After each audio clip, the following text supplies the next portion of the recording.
In this video, I will show you how to create a dynamic QR code directly through Zap using CodeQR and how to track scans using a webhook. Shall we? Access the Zap dashboard and click on Create Zap. Let's choose an initial trigger. It could be this one. In my example, I will choose every day and set this time. We can test it and see that it's working. Now let's choose the CodeQR app. Select which event we want to trigger. In this case, let's choose the action, create a new QR code. Now, let's select an account. For this example, I will connect a new account, but if you've already connected one, you can use the one you already used.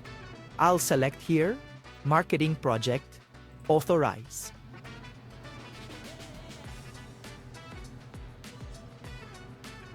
Alright, we can click Continue.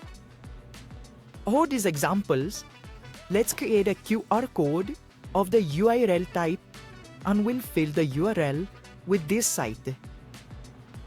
Now, to allow us to have a dynamic QR code and measure the scans, we need to enable this action, this field, and we click on Continue and Test.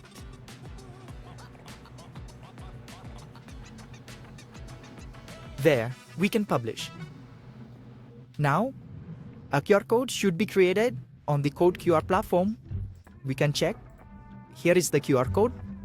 I will now show how we can set up the webhook to track QR code events, such as scanning.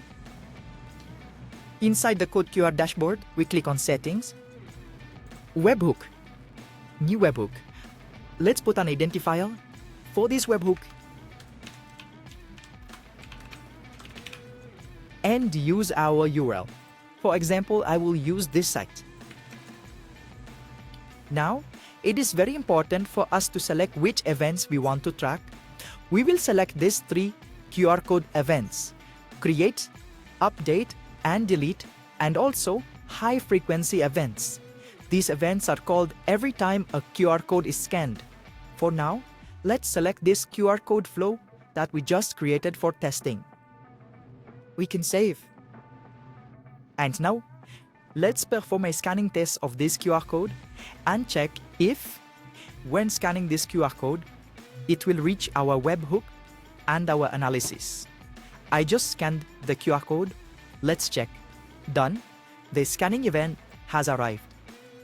See here that we have all the data from this scanning event, right?